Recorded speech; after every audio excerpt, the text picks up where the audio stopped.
Bien, ¿alguna otra duda? Está todo claro.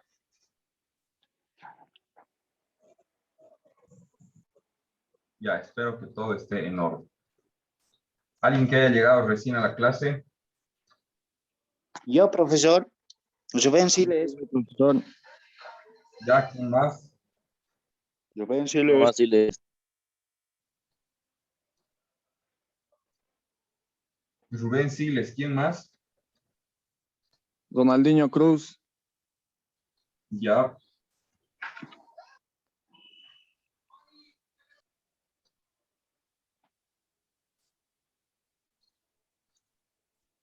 Cristian Beizaga no ha llegado, ¿no? Ya, entonces continuamos. Entonces, cuando estamos hablando nosotros de relación de compresión, es exactamente lo que tenemos en la imagen. Nos estamos refiriendo a cuántas veces vamos a comprimir la mezcla aire-combustible. Bien, entonces ahora nos vamos directamente al funcionamiento, en este caso de un motor a combustión interna a gasolina. Dice, la gasolina y el aire forman una mezcla. ¿De acuerdo? La gasolina se pulveriza, es decir, así como ustedes cuando hacen con el atomizador para echarse alcohol en las manos, exactamente lo mismo ocurre el motor, dentro del motor.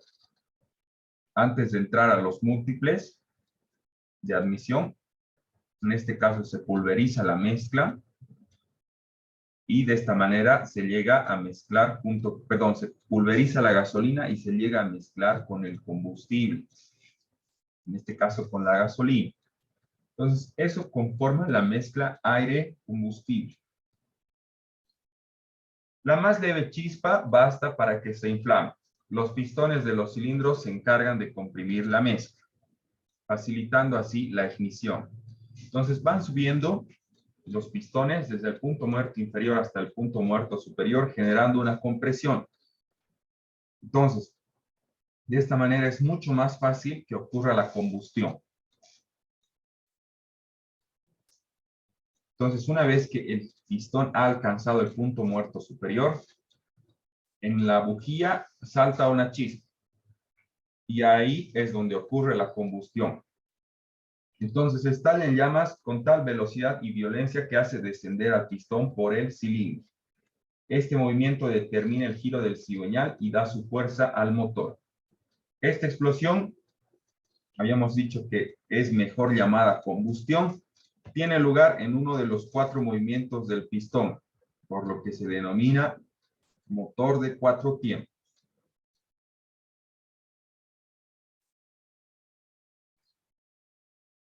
Bien, fíjense esta imagen animada. Vamos a comenzar desde la parte más baja. En primer lugar tenemos al cigüeñal. Luego tenemos a las bielas que están de color café. Y luego tenemos a los pistones. Aprovecho aquí para hablarles acerca del emparejamiento de cilindros. ¿A qué nos referimos con el emparejamiento de cilindros? A que los cilindros siempre trabajan de a pares. ¿De acuerdo? Esto debido a las características constructivas del cigüeñal. Fíjense, siempre vamos a empezar contando del lado de las poleas. Toda la vida. Entonces, este va a ser mi cilindro número 1, 2, 3 y 4 al finalizar. Es decir, hacia el lado más hacia la derecha, tenemos el cilindro número 4. Entonces, el 1 con el 4 siempre van a trabajar juntos, van a subir y van a bajar. Y el 2 con el 3. Ese es el emparejamiento de cilindros. Entonces, fíjense, de este otro lado tenemos la correa dentada y más arriba tenemos el árbol de levas. Adelante, Esquivel. Profe, una pregunta. Sí, en algunos casos cambia el orden, digamos, el pistón 1 trabajaría con el 3, digamos, o el 2 con el 4, ¿cambiaría? ¿O siempre es el mismo orden? En motores de 4 cilindros en línea, siempre va a ser el mismo orden. 4 cilindros en línea. Acá, por ejemplo, en esta imagen animada tenemos 1, 2, 3, 4 cilindros y los 4 están en un mismo eje. Entonces estamos hablando de un cilindro o de un motor de 4 cilindros en línea. Cuando ustedes habían hecho su práctica, la primera donde han identificado las partes del motor, han visto los motores en B. ¿No es cierto? Los B6 o los B8 como lo son los Mustangs, los Camaros. Entonces, esos ya no son motores en línea, porque los pistones no están en línea, sino que están en B. Los motores de las Petas, por ejemplo, o los motores de los Subarus, tampoco son motores en línea. Son motores del tipo boxer, porque están echados, ¿no es cierto? Entonces, el emparejamiento va a ser siempre el mismo para 4 cilindros en línea. Ya, entonces, fíjense en la parte de arriba, tenemos 2 árboles de levas. En la actualidad, todos los motores de 4 cilindros en línea llevan 2 árboles de levas, ¿de acuerdo? Y tienen 2 válvulas de admisión y 2 válvulas de escape. Fíjense, tienen 2 válvulas de este lado y 2 otras válvulas del otro lado, para cada uno de los pistones o cilindros. Antiguamente, solamente se tenía un solo árbol de levas. Pero estos motores en la actualidad tienen doble árbol de levas. Eso facilita o mejora el llenado del cilindro con la mezcla aire-combustible, porque lógicamente tienes más válvulas. Y lo mismo, del otro lado, facilita la expulsión de los gases de escape, porque lógicamente tienes 2 válvulas en lugar de 1. Por esa razón es que ahora todos los motores llevan doble árbol de levas. Entonces, fíjense, se abre la válvula de admisión, se cierran ambas válvulas, tanto las de admisión como las de escape, y ahí es donde ocurre la combustión. Y la combustión es la que genera la fuerza que hace descender al pistón. Bien, Profe, ¿sí? buenos días, profesor. Disculpe, entonces, esos doble árbol de leva son los que tienen más fuerza y los que tienen un solo árbol no tienen fuerza. Es, por decirlo de alguna manera, sí. Pero cuando los motores tienen, vamos a irnos a la primera imagen.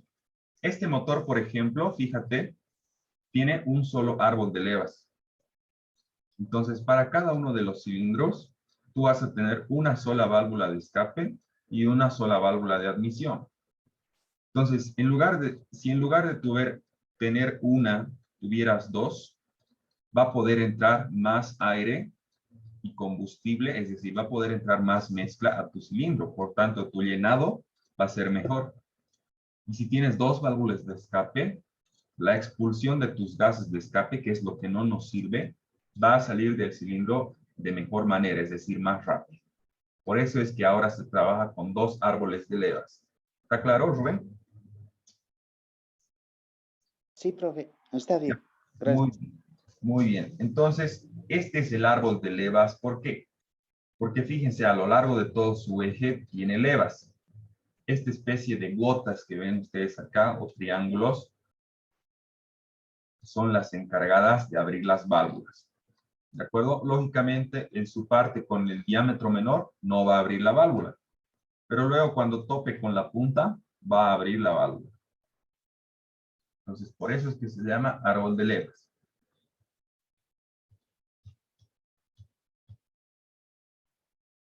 Fíjense que el giro del cigüeñal está perfectamente sincronizado con el movimiento de las levas. Porque de qué otro modo, entonces, las válvulas se abrirían. Las válvulas tienen que abrirse en un instante preciso, ¿de acuerdo? Para ver en qué punto van a abrirse las de admisión, para que entre aire combustible, en qué momento van a abrirse las de escape. Entonces, tienen un giro perfectamente sincronizado. Bien. Estábamos... Profe, una duda. Mm, ¿Y Adelante. y la sincronización del cigüeñal o con los árboles de leva, cuál es el que sincroniza es la correa dentada o cómo se puede hacer eso? Por ejemplo, a ver si es que se me rompiera la correa dentada, ¿cómo llegaría a sincronizarla? Ah, ya, muy bien, buena pregunta. El cigüeñal tiene una posición y los árboles de levas tienen otra posición. Esta posición normalmente te la indica el fabricante. Está señalizada por unas muescas en alguna parte del bloque de cilindros o en alguna parte de la culata. ¿De acuerdo? Normalmente hay muescas, pero en algunos casos no hay muescas. Entonces ahí es donde tú ya tienes que utilizar tus habilidades de mecánico y utilizar además tu criterio para poder acomodar tu correa dentada. Si por ejemplo,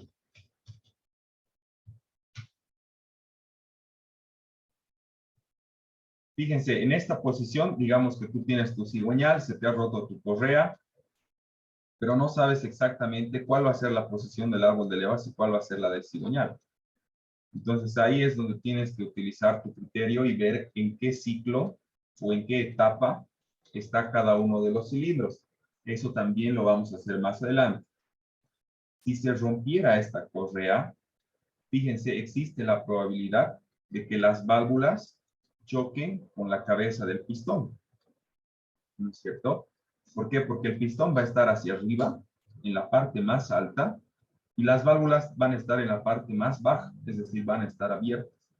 Entonces, si se rompe tu correa dentada, puede ocasionar que tus válvulas se doblen.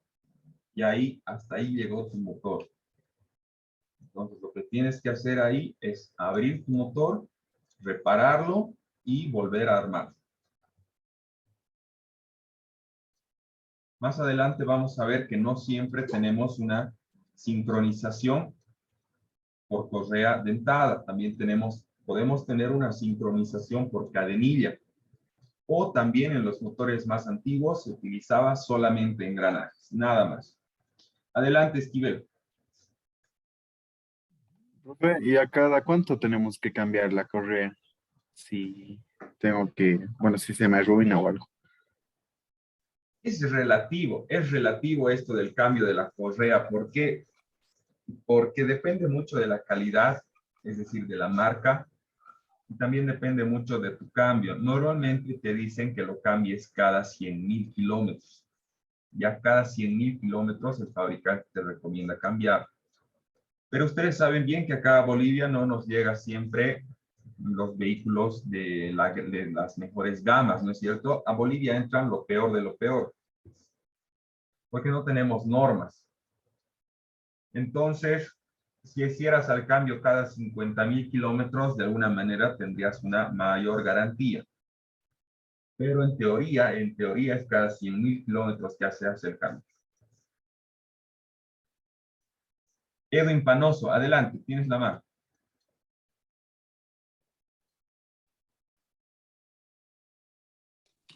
De eso justamente, profe, de la correa, ¿cómo me daría cuenta que, digamos, ya está fallando? No sé, un ejemplo, ¿tiene rajaduras o aparte otra cosa me puedo dar cuenta fácilmente para cambiar la correa?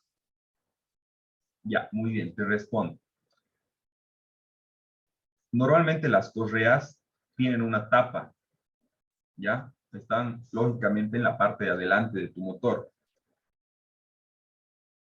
Tú para ver el estado de tu correa es netamente visual, ¿de acuerdo? No hay otra manera. Tienes que destapar esa tapa plástica y poder ver el estado de los dientes o el estado de la propia correa.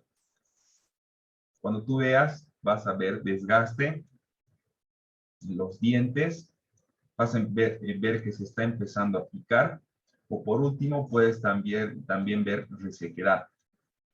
¿Ya? Entonces es en ese momento que sin pensarlo dos veces, antes de que se te rompa, debes cambiar tu correa. La inspección es prácticamente visual, no hay otra manera, ¿ya? Pero, como les decía a sus compañeros, ya a partir de los 50.000 kilómetros deberías comenzar a preocuparte.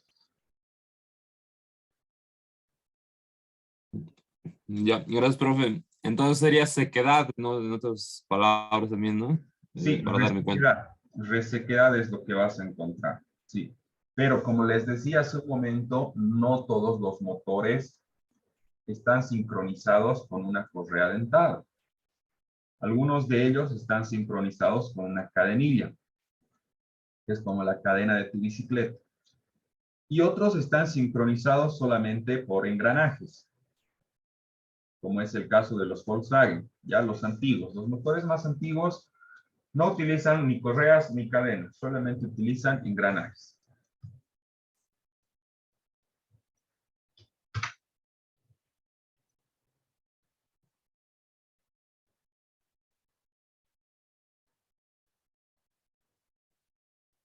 Bien, entonces, nuestro primer motor de estudio va a ser el motor de 4 tiempos.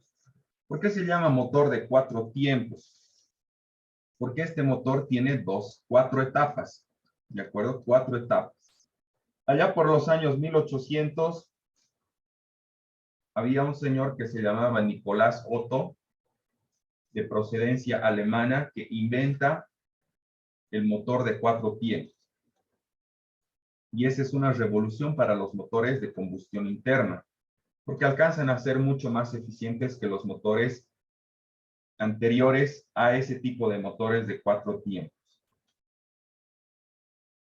Entonces, a los motores de 4 tiempos también los podemos llamar motores Otto, que cumplen un ciclo Otto, o doble T y O, motores Otto o motores de 4 tiempos, rememorando su nombre de este señor. El primer tiempo, en este caso, va a ser la admisión. Fíjense, dice, la válvula de admisión se abre y el pistón desciende desde el punto muerto inferior, perdón, desde el punto muerto superior hasta el punto muerto inferior. ¿De acuerdo? Entonces, al descender el pistón, está creando succión. No podría abrirse si el pistón estuviera en carrera ascendente, porque estuviera más bien creando una presión y se estuvieran saliendo los gases. Entonces, el pistón, cuando esté en carrera descendente, lo que está haciendo es succionar, mezcla aire-combustible. Y para ello, lógicamente, se tiene que abrir tu válvula de admisión. ¿Ya? El segundo tiempo es la compresión. Para la compresión, para que exista compresión, tiene que haber hermeticidad en todo el cilindro. De otra manera, no pudiese haber compresión, ¿no es cierto? Escaparía la compresión por alguna parte si es que no hay hermeticidad. Entonces, para que haya hermeticidad, tienen que estar cerradas las 2 válvulas. Y en ese momento es donde empieza el pistón a subir, comprimiendo toda la mezcla de aire combustible.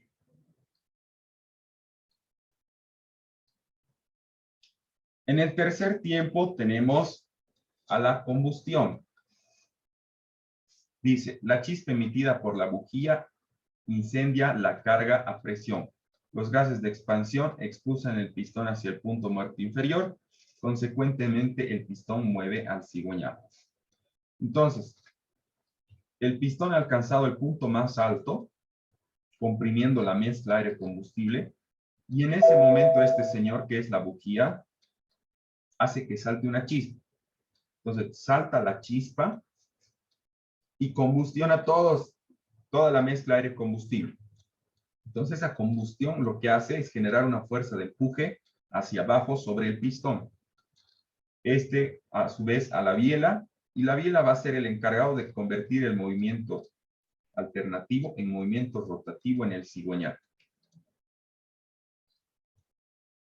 Y por último tenemos la carrera de escape.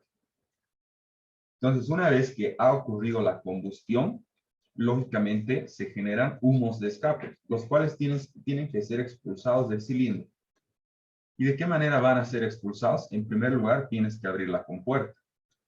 Y eso es la tarea de la válvula. La tarea de la válvula es abrirse cuando comienza la carrera de escape.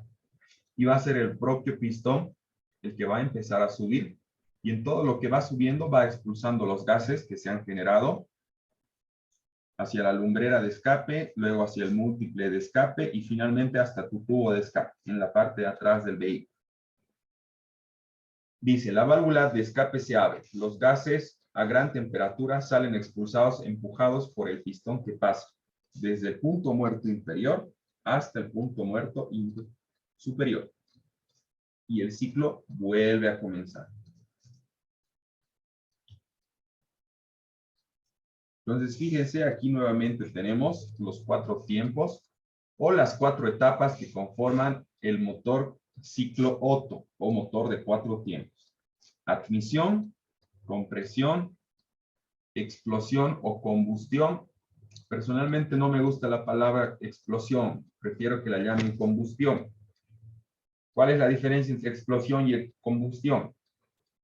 En la explosión ocurre un fenómeno auditivo, es decir, revienta y tus oídos son capaces de percibir la explosión. Entonces tiene que ver mucho la inflamación con el ruido que genera la explosión. En cambio, en la combustión no ocurre eso. No hay ningún fenómeno auditivo, como un ruido o una explosión, un boom, digamos, como ustedes quieran llamarlo. Por tanto, es diferente la explosión que la combustión. Entonces tenemos admisión, compresión, explosión y escape.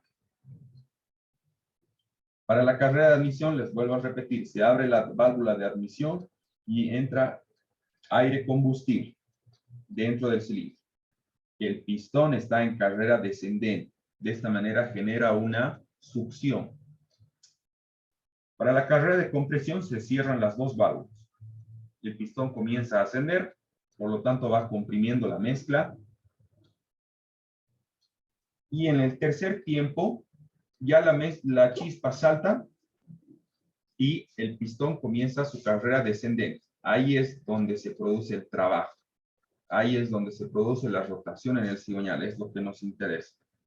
Y por último tenemos la carrera de escape, donde vuelve a subir el pistón, se abre la válvula de escape y de esa manera se expulsan todos los gases de escape.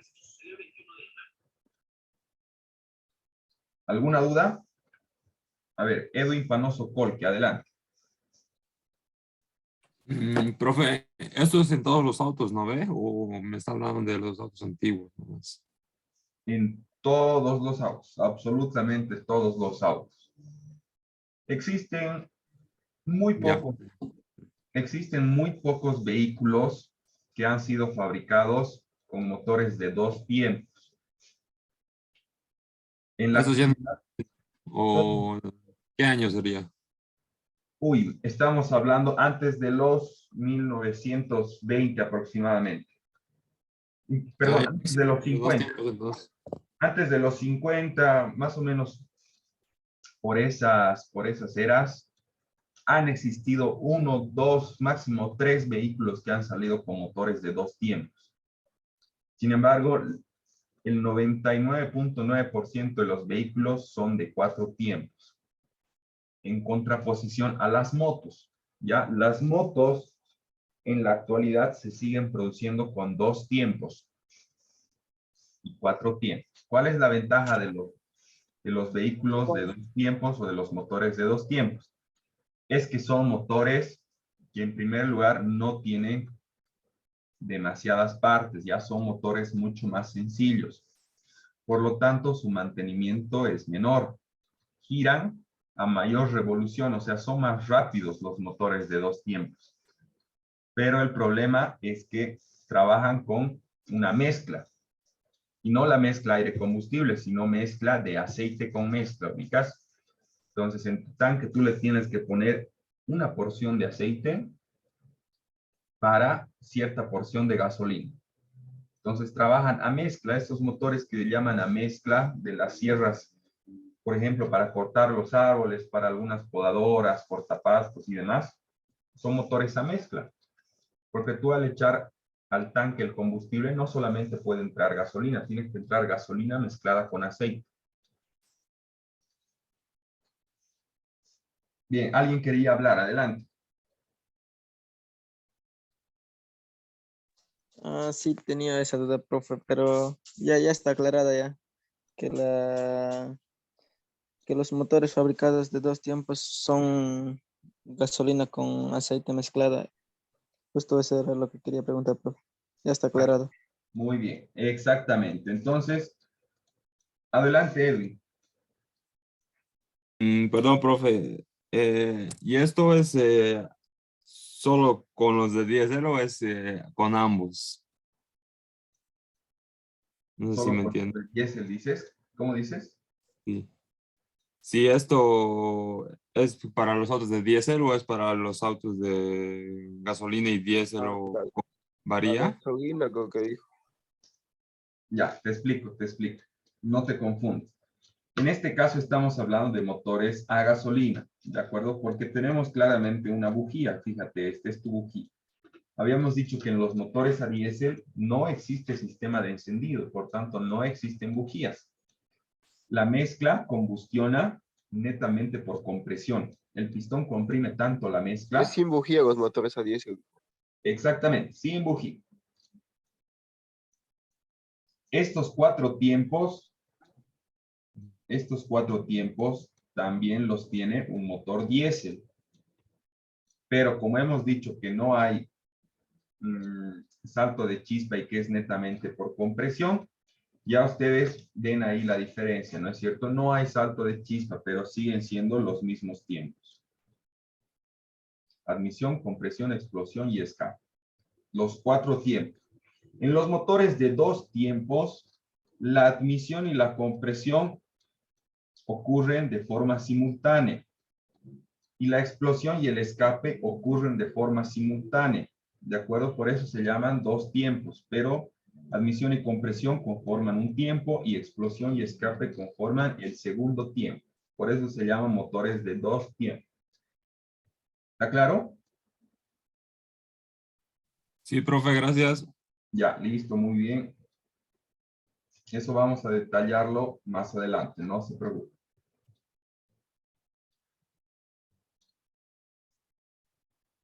Bien, estas son las etapas del motor Otto, o habíamos dicho motor de cuatro tiempos. Fíjense, se abre la válvula de admisión, entra la mezcla, se comprime,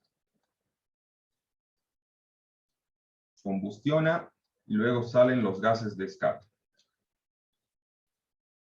Esas son las etapas de un motor de cuatro tiempos. Ahora, si las etapas del motor de cuatro tiempos Otto lo llevamos a un diagrama de trabajo, ¿se acuerdan de física, no es cierto? Ustedes tienen el eje de las abscisas y tienen el eje de las ordenadas. En uno de ellos vamos a poner la presión. En uno de ellos vamos a poner la presión y en otro vamos a poner el volumen. ¿De acuerdo? Fíjense. Y acá tenemos punto muerto superior y tenemos punto muerto inferior. Entonces, fíjense, en primer lugar tenemos la carrera de admisión. Pero esta es mi presión atmosférica, es decir, la presión a la que está mi medio ambiente. Entonces, para que haya succión, para que el motor chupe para que el pistón chupe toda la mezcla aire-combustible o absorba, lógicamente la presión tiene que ser menor a la presión atmosférica. De otra manera no hubiese succión. Entonces, por eso fíjense que comienza la parte de abajo. Todo lo que es admisión. De ahí cuando estamos ingresando a la etapa de compresión, empieza a subir la presión. Fíjense, este es el eje de las presiones. Entonces, desde el punto muerto superior ha descendido hasta el punto muerto inferior. Aquí el pistón nuevamente empieza a subir, empieza a comprimir la mezcla, la presión sube, fíjense, y en este punto ocurre la ignición. Aquí es donde salta la chispa. Fíjense que es antes del punto muerto superior, ¿de acuerdo? Hay un adelanto, eso lo vamos a ver también más adelante. Entonces, ha saltado la chispa y ahí es donde ocurre la ignición. Entonces, sube todavía más la presión. Ya a este punto, fíjense que ya termina la combustión y el pistón empieza su carrera descendente hacia el punto muerto inferior. Entonces, comienza a bajar. Tiene su carrera de expansión. Ya a este punto se abre mi válvula de escape. Y fíjense, se van expulsando todos los gases y el pistón del punto muerto inferior va hacia el punto muerto superior. y nuevamente empieza el ciclo.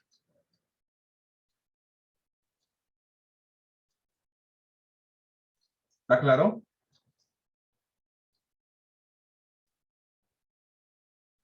O se han perdido. Díganme, hablen ahora o callen para siempre para que no siga avanzando. Está En el bien, diagrama de ingeniero. trabajo que fue. En el diagrama de trabajo, ¿es el trabajo que realiza las válvulas o el pistón?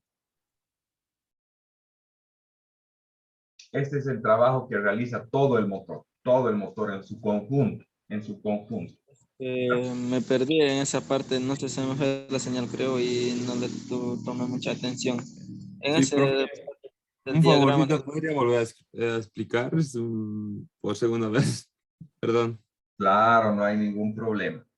Gracias, profe. Del diagrama, ¿no? De trabajo. Ya.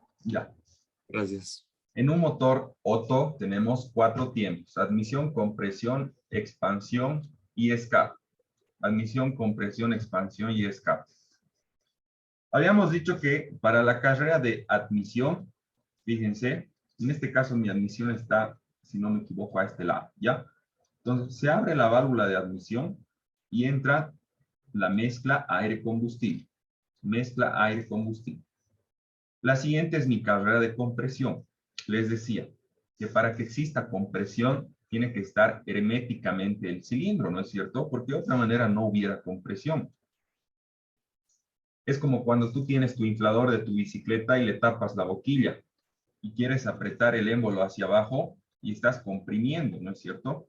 Pero si tu boquilla está destapada, si no has puesto tu dedo, toda esa compresión que tú estás ejerciendo con tu émbolo, no vas a generar compresión. Entonces, a eso nos referimos. Se comprime la mezcla. Luego tienes tu tercera carrera, que es la expansión, la explosión, combustión, como quieran llamarle. Y ahí es donde salta la chispa y nuevamente empieza a descender el cilindro. Y ahí es donde genera una fuerza de empuje en la biela. Y la biela aplica esa misma fuerza al cigüeñal y ahí es donde se convierte el movimiento alternativo en rotativo. Y esto es lo que nos interesa y nosotros aprovechamos. Para la última carrera habíamos dicho que el pistón comienza a subir y en eso debe abrirse la compuerta de escape, que sería la válvula. Y ahí empiezan a salir todos los gases, o el humo, como quieran llamar. Para estas etapas las vamos a traspasar a un diagrama de trabajo. Tenemos el eje de abscisas y el eje de las ordenadas. Vamos a poner acá la presión y vamos a poner acá el volumen.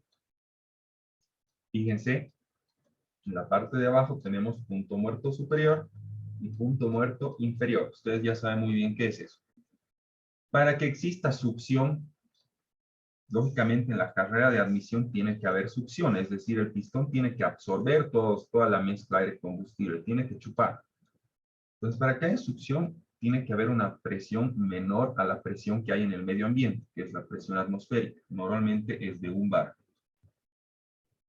Entonces, si hay presión inferior, va a haber succión. Entonces, fíjense, desde el punto muerto superior, empieza su carrera descendente a una presión menor a la atmosférica. Y ahí es donde ocurre la etapa de admisión. Llega al punto muerto inferior y comienza nuevamente a subir el pistón. Entonces, fíjense, dice carrera de compresión. Entonces, desde el punto muerto inferior comienza a subir. En este punto ocurre el salto de chispa o la ignición. ¿De acuerdo? Sube todavía un poco más la presión y acá termina la combustión. A este punto, el cilindro empieza su carrera de expansión. Aquí es donde empuja. ¿De acuerdo? Aquí es donde, entre comillas, explota, como quieran llamarlo, y aquí es donde se genera el trabajo. Esto es lo que nos interesa. Pero para llegar a tener esta carrera, tengo que tener estas otras. Entonces aquí es donde ocurre la fuerza de empuje. Les decía, es como por ejemplo en los pedales de tu bicicleta. Donde generas el movimiento es cuando tienes al pedal en la parte de arriba y tú con tu pie empujas hacia abajo. Ahí es donde se mueve tu bicicleta. No se mueve cuando estás subiendo tu pedal desde abajo hacia arriba, ¿no es cierto? Entonces, esta carrera de expansión es lo que en realidad interesa en un motor. Entonces, fíjense, comienza a bajar desde el punto muerto superior hacia el punto muerto inferior. Carrera de expansión. A este punto se abre la válvula de escape, fíjense, y desde el punto muerto superior comienza nuevamente a ir hacia el punto muerto superior, expulsando todos los gases de escape o los humos que se han generado. Fíjense, a este punto se abre la válvula de admisión y nuevamente empieza todo el ciclo. ¿Comprendido? Sí, profe, gracias. Sí, profe, gracias. Ya, muy bien. Entonces, vamos a darnos nuevamente un break de 5 minutos y volvemos a incorporarnos a la próxima sesión.